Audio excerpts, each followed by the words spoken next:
سانگھڑ سے خبر شامل کرتے ہیں نمائندے وقار بھٹی سے۔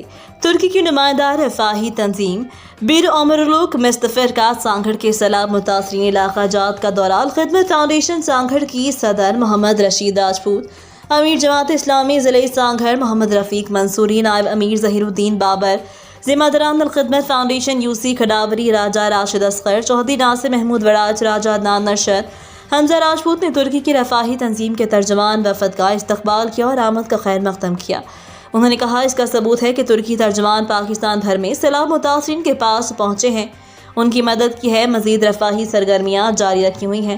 انہوں نے پاکستانی قوم کے ساتھ والہانہ محبت کا اظہار کرتے ہوئے کہا پاکستان مسلم امہ کا ترجمان ملک ہے، یہاں کے لوگ اسلامی روایات کے پاسدار اور امین ہیں۔ مشکل کی اس گھڑی میں بھی سندھ کے باسیوں نے پیار محبت سے ہمارے دل جیتے ہیں۔